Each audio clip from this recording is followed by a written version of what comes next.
I mean, I feel like I've heard it, but I guess I just didn't internalize it that the Four Freshmen were the first band to play on our stage, Yeah, the first act on our stage. the That's very super first act. exciting. And if you think about the acoustics in the room and kind of the way the theater's set up, I mean, it's probably a perfect way to start. Yeah.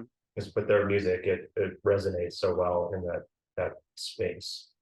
Um, and I love how you're right that they're very accomplished musicians and singers, and what they do, it's actually very complicated, and it doesn't sound like it when it all comes together. It sounds so nice and clean. Right. It's not easy what they do to be able to play your own instrument, to sing a harmony off of a melody, um, and to perform at the same time and interact with the audience and feel the vocals, all those things that they're doing, um, is pretty hard to do. So it's a real talent. So we're going to be lucky to have them. Yeah, I mean, unfortunately, I am not a musician and I'm not a singer either. So I get to sit back and relax and enjoy it in its sound and its richness. And I can get that. I feel that. But understanding how difficult that is, I mean, that was certainly a thing that I learned today, is that that is not an easy thing to do. And on some level, I get that because I can't do it, but I've never even tried, so I don't know what that's like. But it was really interesting to hear them talk about their how they came together, how they performed together, how they harmonized together, and So what all of that entails. Really yeah, great. it was a fun interview.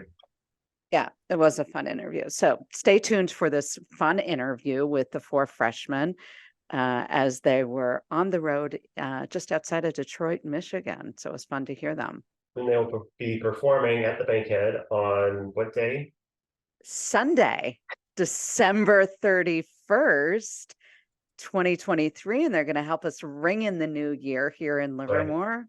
And that's going to be a lot of fun. And you can get tickets at livermorearts.org or by calling the box office at 925-373-6800. You got it. I Good got it. Yeah, and we're going to ask you to perform. No, we're not going to ask you to perform any songs right now. Blessed You're be. you're in a suburb of Detroit. I have family near Detroit. Where are you? We're in a suburb called Southfield, which is where our hotel is. We were playing at the Dirty Dog Jazz Cafe, which is in Grosse Pointe Farms. But unfortunately, on Wednesday there was a bunch of storms, and so that whole area is without power now since Wednesday. Oh And no. Oh, so we've good had God. so our shows both yesterday and today have been now like it's just been like a day by day thing, and so our shows that were supposed to be today just got canceled like an hour or so ago, and then yesterday's was also canceled. So we're hoping to play there tomorrow. Otherwise, we are just in Southfield. Wow. Life No. on the road. Yeah, Yeah. That yeah, it's sounds unfortunate. all right. Well, I'm Ruth Eggerman. I'm the director of marketing here. This is Chris Carter. He's our executive director. And can I just have you guys, just so I know who we're talking to? I know Yeah, Bob. I know Bob's in the middle, right? I don't know if I So, did our I've got our names written in the thing. I don't know if it's in the right order. I'm Tommy. Okay. And okay, it goes in order, so then Oh Ryan, yeah, there Bob, you go. Jake. okay. Is it the right order for you guys too? Well, it's reversed, but that's okay. I can reverse the names too. Where do you go after this?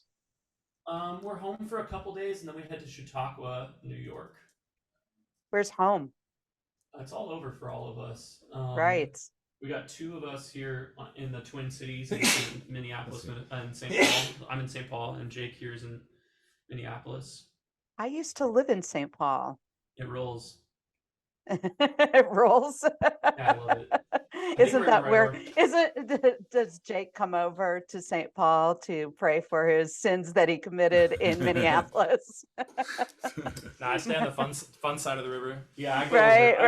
right. I go over to Minneapolis for specific endeavors. Right. There you go. And then Ryan where do here's you, in Chicago, and Bob's in Vegas. so a bunch of Okay. Midwesterners. Sort of. Yeah, I grew up in the Midwest. I grew up in Champaign, Illinois, so just south of Chicago. went to school in Iowa, and then lived in St. Paul for about a year, and then moved out here to California. It was the longest, coldest winter of my life. Checks out. Yeah. And I grew up in a Four Seasons kind of place, and I was just like, this winter is really long. Where do you live in St. Paul? Iowa City, University of Iowa. Cool. Two of us lived in Iowa for quite a while. Where in Iowa? Kind of all over, but two of us went to this school in Southwest Iowa, in a town called Creston, very small. Well, this is the furthest north I'm ever going to live, so I'm happy to be here in California. You've actually been to the Bankhead Theater before a couple of times. We actually opened the big. You did. I was going to bring that up. 2007. That's right. You remember. I do. The very first act to perform at the Bankhead Theater was the Four Freshmen. Yep. So y'all have a special place in our hearts. We're looking forward to having you for New Year's Eve. I think it's going to be a lot of fun. Was the last time we were there New Year's Eve It was as well? New Year's Eve, yeah. Yeah. The last time we were there. Yeah. 2015, 16. 2016, I think. 2016, 16. 2017. Yeah. 16 to 17, yeah. Mhm. I was there for that one. Yeah. Well, why don't if you could go around, we'll get started, and each one of you just introduce yourself and how long you've been in the group, and maybe a quick story about how you got involved with the Four Freshmen. If you want to start with. My name's Jake Baldwin. I've been in the Four Freshmen for about 3 years now, and I got in because I went to college with Tommy, and when they had a trumpet player leave, he texted me asking me if I could sing, and I decided I was going to try it. So there we are. Yeah. My name's Bob Ferreira. I sing the bass part and play drums, and I will be celebrating 31 years in the Freshmen this August. I joined the group out of college. I was recommended by a former instructor of mine, and thought I'd try it out for a year or two, and here I am still doing it and loving it. Wow, congratulations. 31 years. That's great. Thank you. My name is Ryan Howe. I joined the Freshmen about a little over 2.5 years ago. I've been a big fan for a while. I went to school, however, with Tommy back in Iowa almost 15 years ago. And so we were on each other's radar. When he got into the group, I was like really excited for him and a little jealous, and then stars aligned, and it's a great thing. Really enjoying being in it. And I'm Tommy Boynton, and I've been in the band for 32 years. I've been in the band for like 8.5 years, and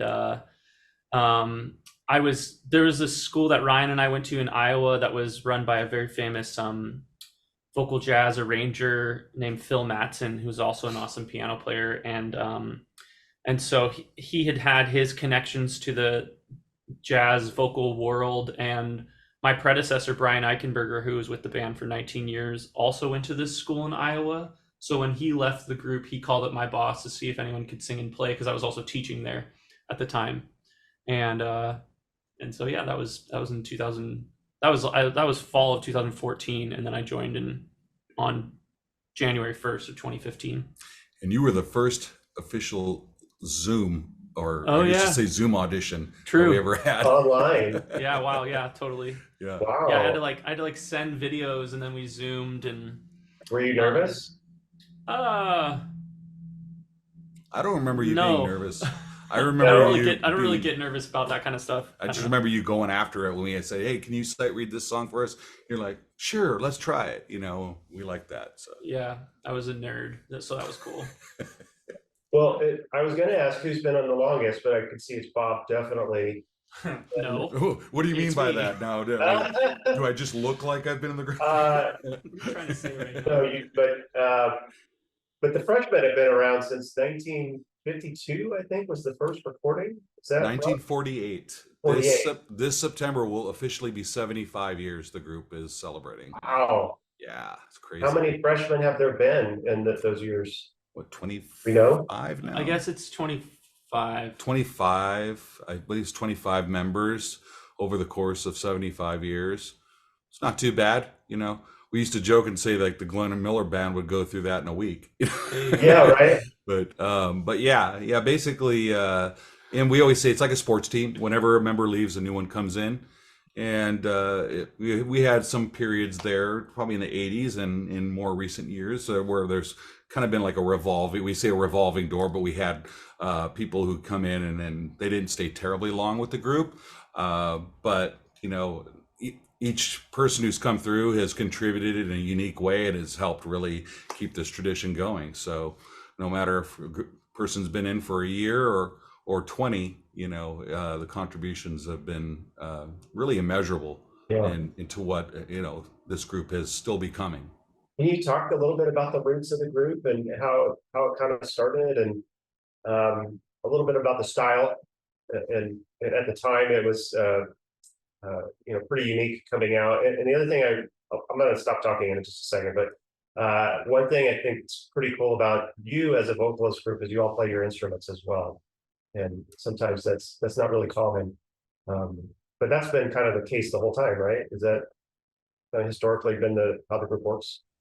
Yeah, the group, they got their name Four Freshmen because there were four freshmen in college at Butler University. And they started off really singing barbershop, which is understandable. They wanted to kind of branch out and play music that they wanted to perform, which was the pop music of the day, which today we know as the Great American Songbook or the standards. But back then, that was considered the pop music. And they really started branching out and started creating this unique vocal harmony, sitting around a guitar and singing one chord at a time.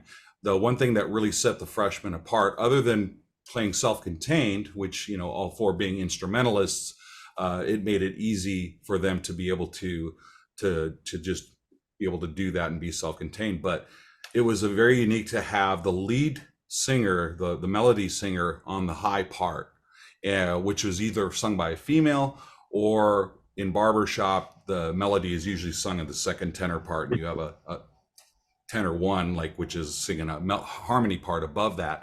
So it was a very unique sound.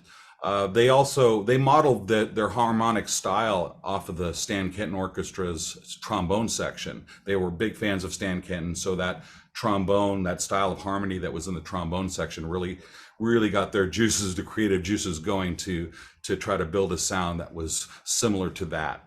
And, being able to just pack up their own instruments and go on the road, it kept overhead low, obviously, but it also helped them control the phrasing and just the musical ebb and flow of their vocal arrangements without having to rely on rehearsing a rhythm section all the time. So the instruments were purely an extension of the vocal sound.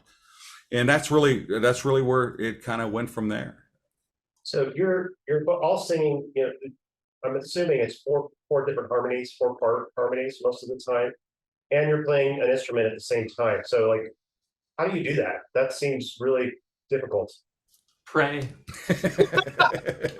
Just really hope and pray that it's going to work out. No, it's hard. It's definitely not. I've been in many musical environments where you're rewarded with the chance to zone out, in the sense of not you're not focused, but in a kind of almost transcending sort of way. But when you're singing and playing, especially, I played bass for my first 5 years and I've switched to guitar. So it's first when you're walking a bass line, you're playing every single quarter note, or you are the feel behind the music, and getting that lined up with your voice was definitely the best thing that's ever happened to my musicianship. I was fine at playing instruments and I was a singer and stuff, but then having to line that up is really hard. And kind of for me at the beginning, it was just a matter of all right, this part lines up and this part doesn't. So I would just have to, in the beginning, kind of figure out how to line things up and whatnot. But I also was playing guitar in a folk setting too. I really loved the Beatles growing up. And so it kind of just started from that normalized, as far as the singing and playing thing goes, just from the traditions that have been set before us, and then just applying that to a swing feel is not necessarily an overnight thing and an easy thing, but certainly helps to listen to a lot of great rhythm sections and hope to pick up what you can. And when you're performing, are you listening to each other mostly, or are you just trying to focus on what you're doing? How do you do that? Yes. Yes is the answer. Yes. No, it is a lot of both. we have to tune every chord, so that part's that's one thing that it's like, again, it's really hard to zone out because we're singing so many different words and at so many different parts of our registers and stuff like that. And so there's definitely a really unique process of listening to each other in order just to tune the chords and make them sound good, but then having to listen to the rhythm section and how things can fluctuate is yeah, there's a lot of both. Exactly. And the vocal phrasing too might probably not going to be exactly the same from show to show. So it's really a heads up thing. You know, Ryan sings the melody here, so a lot of times we're trying to listen to where he's phrasing things dynamically, or you know, just stretching phrases and doing stuff. So always try to listen for all those little things. But after a while, you find a balance where you're not focusing. You know, if you focus too much on the vocals, then the instruments might suffer. If you focus too much on the instruments, then the vocals might suffer. But it's amazing because, you know, in watching these guys too, it's like we're sitting there, we're singing, we're listening to each other, we're trying to tune our notes, we're trying to, you know, lock in all these things, but at the same time, we're trying to express and entertain. And I think the biggest compliment that we could get is that somebody not saying, boy, you look like you're really working hard up there. You know, we want to make it look easy. And when we are able to make it look easy and the audience doesn't know the difference, doesn't think twice about the fact that we're doing all of that, I think we did our job. Yeah, I was just gonna say, it seems like in addition to playing your instruments and then being in harmony with each other, you still have to perform. And you know, we run a performing arts center, and you can almost tell like there's a difference between a good singer and a good performer, and you have to have the whole package to be able to do it right. And the fact that you guys are all doing that in sync with each other, and each have your own unique vocal part that you're trying to do. I don't know, it seems really hard. It's definitely not easy, that's for sure, but it's fun. Yeah. How would you we talked a little bit about this, but kind of thinking about the style of the music and describing it, and maybe telling us why it's still popular if people still love it even after 75 years. There's something that I think is just a magical about the homogeneous blend of human voices. There's something that like rings and strikes a chord with us because we all have one. And then jazz harmony is, in a lot of ways, maybe one of the most rich harmonic traditions that you can have. And there's this combination, there's a magic that happens when you have four men's voices ringing these close chords. The parts, the arrangements, a lot of them are somewhat virtuosic sometimes, and also sometimes they're just pure, like, beautiful. So there's like a really great balance of styles, from like our cool, like sort of like vintage pop ballads to our like swing songs. Like, so there's just a really kind of a full picture of a condensed picture of an era that the sound kind of like represents. It's called, there's this term called the jazz repertory movement, which is applied to a lot of jazz ensembles that don't focus on as much progressing and doing new things like Miles Davis might do, who's trying to change music every time. And then there's ensembles who celebrate reproducing and keeping fresh and alive these vintage sounds. And so I think we would fall a little more in that category, but it's a thing that's like, we're glad to be doing it, keeping it alive. Do you find when you're touring that there's people that have probably seen you a million times, but there's got to be people that are still discovering you and your sound? And do you run into people like that, and what's their impression even now? They like it. They like it. They didn't know that they liked it, and they hear it and they like it, and they say, why have I been missing this my whole life? One thing I read, and maybe y'all could confirm this for me, is that the Beach Boys and Brian Wilson and his sound was heavily influenced by the Four Freshmen. Are there other kind of genres that have come out of what the Four Freshmen have done, and other artists that you can think of? Or is that even true? I'm not quite sure if that's true or not. But it's absolutely true. Yeah. Absolutely. Brian Wilson has come to see us a few times over the years. some of the later groups. Anytime he would come to Las Vegas to perform, he would invite Bob Flanagan, the original lead singer, and always get him backstage and everything. Every documentary Brian has done, he's acknowledged the Four Freshmen in his books and everywhere. He never fails to recognize the main source of his inspiration. And so he's probably the most notable. The Beach Boys probably the most notable examples of groups or artists that have been inspired. But believe it or not, they had the Mamas and the Papas who were very inspired. You had the Letterman. Even years ago, I ran into Frankie Valli and in Vegas, and he said, I love the Four Freshmen. I grew up on the Four Freshmen. It was very inspiring to him. But Kenny Rogers was a huge Four Freshmen fan. He had a vocal group before he made a big as a solo artist, but Kenny Rogers actually wrote us an original song and recorded it, hoping that we would do a Four Freshmen arrangement of it. He was just an absolute fan, and I think that's a tribute to not just the sound, but like Bob Flanagan had this. He was saying the lead part, and he had this dynamic, just such a unique and I don't know how you would explain it. It was that kind of it factor that it's hard to put into words, but he had this charisma in his voice and his personality that really just lit up the sound. And I think, it's one of the more recognizable sounds when you're hearing the melody. And so that's why they always acknowledge Bob. But as far as the harmonies go, yeah, a lot of groups have been inspired in very different ways and from different genres. And a lot of the times the noticeable characteristic is just even hearing the fact that when the Beach Boys are doing their thing, the melody's on top. It's not like tucked in, and that's it's so wild to think about that just simple ripple effect and how much it's affected so much music. Mm-hmm. Our sound is often compared to this existing genre of vocal jazz group music, which we don't necessarily consider ourselves to be specifically like vocal jazz music as most of it is today.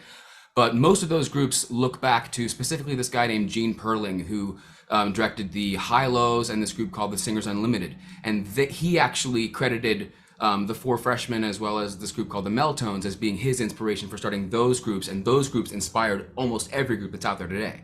So in a way, we're kind of a rung in the ladder. Yeah, well, and just the fact that thinking about the Beach Boys as one of the greatest American bands of all time, being, the precursor was the Four Freshmen and the inspiration. And so there's a lot of, we got to really acknowledge the Four Freshmen and their contribution to American music and the history of American popular music. So thank you guys for being a part of that. That's really cool. It is really cool. We're happy to do it. I mean, we enjoy every minute of it. So I'm just kind of curious about how you guys travel together. You talked earlier a little bit before we came on the air, I suppose, that you live in different places, although two of you live in the Twin Cities. And how often are you traveling together? Where are your favorite places to go other than Livermore on New Year's Eve? What are some of your favorite places and things to do when you're out traveling? Well, we do just all touch a ring and then just appear at the gigs. So that's super cool. How do you do that? Really cool. Yeah, it's I had to travel up to the Arctic Circle to find these specific stones, and I'm gonna stop there because are you the comic book reader in the group? No, I feel like you might be being a touch sarcastic. No, it's not like that, guys. No, we all fly in for every gig, and how many days out of the year are you performing together? It varies. Obviously, with COVID, it really threw the entire entertainment industry for a loop, right? That was a lot easier to answer a few years ago. Yeah, we were doing maybe 50 shows a year, going down to like 7 during COVID. If we were lucky, like 6 or 7 shows.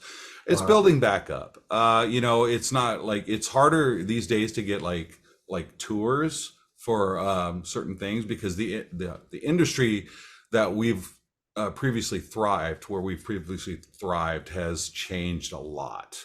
It's changed a lot in its demographic. It's changed a lot in how they conduct business. So it presents its own sets of challenges. So, you know, a lot of times we'll fly out and maybe do 1 or 2 shows.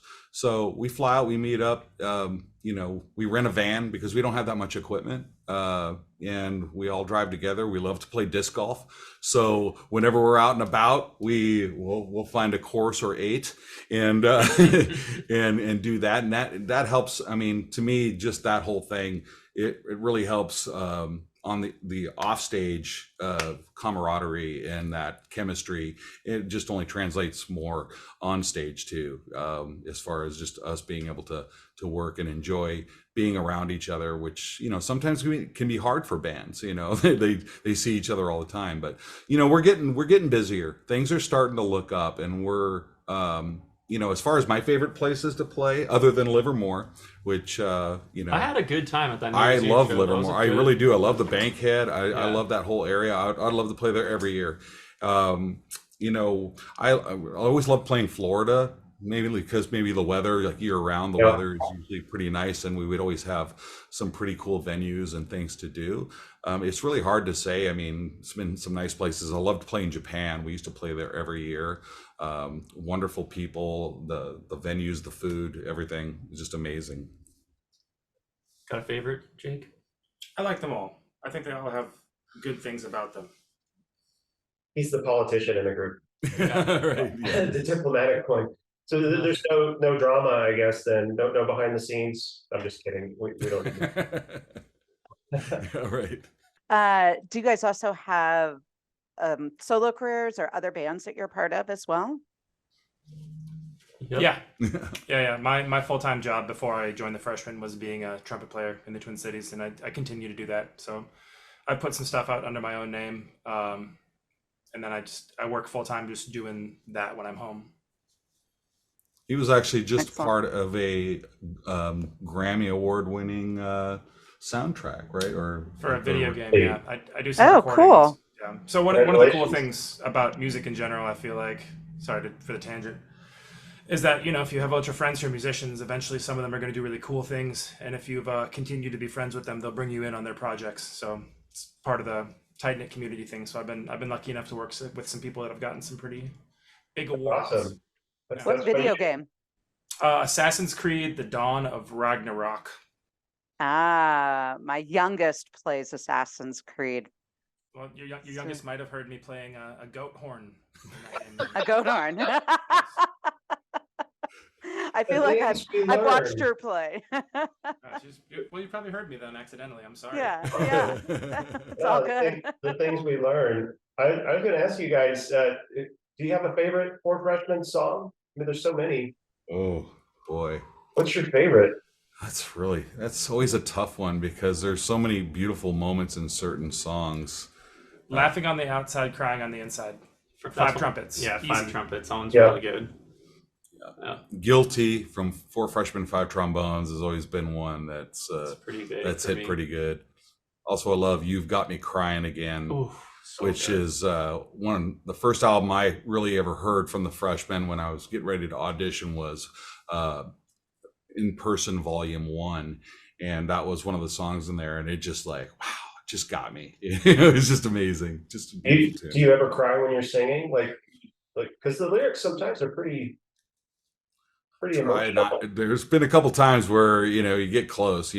It's hard sometimes. You got to really separate that because it's one thing to get emotional about it when you're performing and have that emotion conveyed, but you have to temper it because if you cross this little threshold with emotion, then the song might suffer, and then the delivery might not be as effective, even though it means a lot to you. A lot of people are like, "Oh my God, he's bawling his head off up there." That's no, I mean for me, but yeah, there's been a couple times like arrangements that I wrote that have special meaning for me. When I would perform them, I was like, I just like I couldn't grit my teeth because I'm singing, but you're like just holding on just because there's this emotional impact. Wow. And I think real quick, not to go off on too much of a tangent, but one of the questions we get asked a lot is, how do you go, year after year or show after show singing the same tunes, and don't you get bored of them?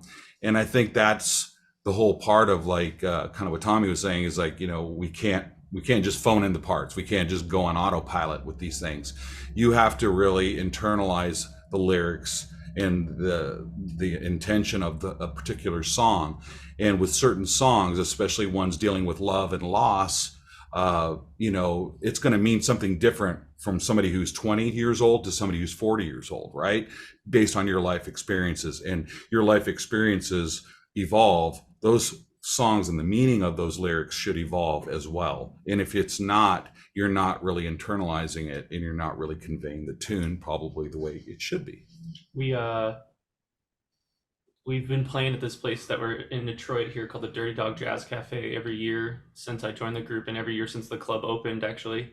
And the woman who owned that club recently passed away. And so when we sing It's a Blue World, every show, but singing that the other night at the Dirty Dog was one of my favorite moments in the group, like in 9 years, just to think about, how much, like a song like that, especially how much it grows. I think like originally it probably had more of a romantic nature of just like, it's blue world without you, like, oh, I miss you. But like, obviously to have that be such an integral part of, American music history for like almost, I guess, probably 71 years now since that song came out, since It's a Blue World came out, and to have it have that much meaning and beauty on a Wednesday night in Detroit was pretty cool. Ryan, what's your favorite? You got a favorite song?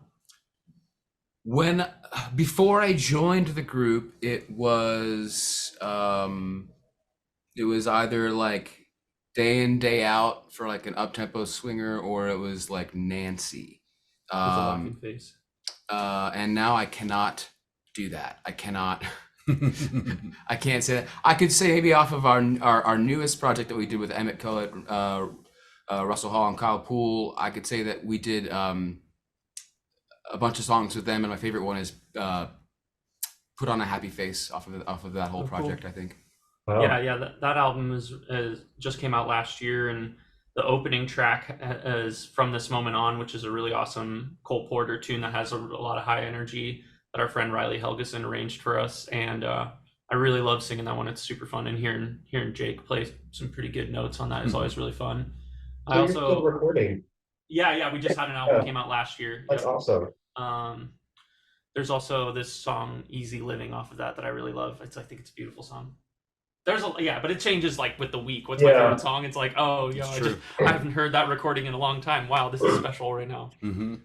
Well, and kind of what you said earlier, Bob, is for me, it's like a really good lesson on how to listen to music, and thinking of it from a new lens as you age. That's a really cool perspective, and so I appreciate you sharing that. And I'm going to tell my kids that, by the way. Remind them how to listen to music. Well, I'd like to ask. We always like to ask people outside of your own music. Is there anything else you're listening to right now that you've got on your iPhone or whatever? I used to say CD player, but people don't use it anymore, apparently. Yeah, right. Anything you're really into? Jake just showed me Molly Drake. There's the great songwriter from the 70s, Nick Drake. His mom, Molly Drake, there's a song called "I Remember" that's rocking me right now. It's so good. It's so incredible, and it was recorded at home in the 50s, like by her husband. It's this incredible song that Jake just showed me. But there's like a lot. Drake. I'm just I didn't know about that. Yeah, it's his mom, and they're That's special. great. It's her singing and playing piano. Really cool at-home recordings that are like, and the poetry is just like next level. There's plenty else, but I'll keep it simple with that. Thank you. I actually recently got back into Nora Jones, of all people, because she started this amazing podcast over the pandemic where she just has her friends come in and like plays music with them. And I hadn't dived into her stuff much before, and now I have, and it's like actually pretty truly incredible. Just her whole thing and how she like just sticks to like, this is my sound and this is how it's going to be. I've been enjoying that about her. It's hard for me. These questions are always like favorites and what I'm listening to, because I'm always I've been listening to a lot of podcasts and stuff too. So like sometimes I try to like not listen to music, and then when I do, because like I get caught up listening to like basically my old playlists and stuff. I mean, yeah, it's so hard. Like, and I'm trying to think like just off the top of my head, who am I listening to? Who am I listening to? Well, Can't think what of it. podcasts are you listening to? Oh, I listen to all kinds of podcasts. I listen to true crime. I listen to sometimes just eerie stories. I listen to this one. It's called see, Schemesters, fraudsters. What was the one you no, it's said? called. I have to look it up now. I'm sorry. It's called. I just don't know why I've listened to like every episode of it, but it's. Let's see here. I listen to Crime Junkie. Did you listen to the podcasts that were Serial? I think that sort of started Oh some no, of I that haven't. I true haven't crime watched that stuff. one yet. No. Oh yeah, it's really Yeah, no, really I don't. fascinating.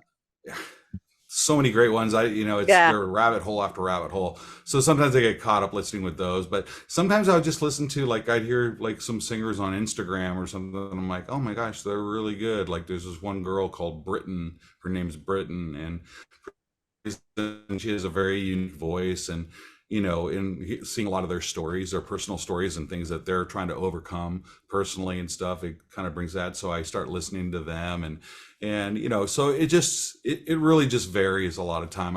I'm actually, I don't even, I have Spotify, but I don't like subscribe to it, so I don't just put it on.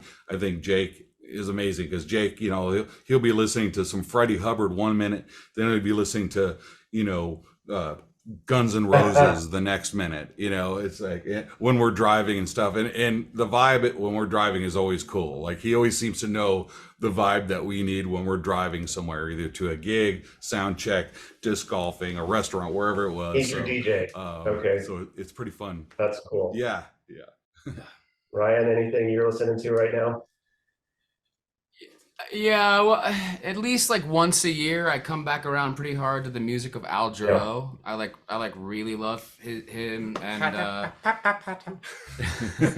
so I'm back in Cool. a pretty heavy Thank you. Jarreau phase right now. I definitely have been listening to so much. I always listen to a lot of Ahmad Jamal, but since he passed away back at the end of March, or I think that was, I've been listening to just so much Ahmad Jamal Great. again. Well, we're gonna wrap it up with you guys, but I want to finish with a quick game that if you're up for it. And so we do this thing, we call it either or, and I'm going to give you a choice of one thing or another, and you're just going to have to tell me which one you would choose. So, and I don't know if we want to do it like one at a time or if we want to do it collectively. You guys can figure that out. Probably one at a time. If One you've at a got, time. you got One at a four of them time. at least. You got four. Oh yeah, we got a bunch. And All right, so cool. We'll just maybe go we- in order then. Yeah, we'll start with you, Tommy. Then, so All right, I'm ready. let's start off with. We're gonna go easy. I'll start easy, and then I'll get progressively a little bit more difficult. Maybe I should go last because I'm pretty brave here. But okay, go ahead. I'm ready. Okay, first one is dark chocolate or milk chocolate. Dark chocolate. Okay. Next one, dogs or cats? Cats. Cats. Okay. That's a tough First- one. I'm yeah, glad I that's didn't a get tough that one. one. That's a tough one, dude. iPhone or Android? iPhone. iPhone. Chevy or Ford? Bicycle. Bicycle. All right, let's keep going. East Coast or West Coast? Ooh, West Coast. West Coast. All right. Now we're gonna go ocean or mountains. Mountains. Mountains. Okay, that's good. There's no wrong answer here. Yeah. Well, sometimes there is. We'll figure Yeah. that out. Elvis or the Beatles? Beatles. Thank you. Beatles. All right. The Beatles or the Beach Boys? The Beach Boys. Ooh, daring pick. Daring pick. Okay, here we go. Tenor or bass? Just as a concept or vocally? Vocally. Tenor. Mm. Oh, but as a listener, probably a bass. I like bass singers. Yeah. Bass singers are cool. Tenors are weirdos, dude. And I am one of them. Tenors are weird. Okay, good to know. Jazz or blues? Jazz. Jazz. All right. Saxophone or trumpet? Jazz. Jazz. Just kidding. Trumpet. Trumpet. All right. I would have said Frank- saxophone. Yes. Chet Eakins or Les Paul? Les Paul. All right.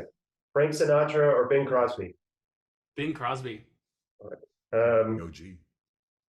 Well, we're gonna go Christmas song here. Walking in a Winter Wonderland or White Christmas? Walking into Winter Wonderland. Okay. Bob, the 50s or the 60s?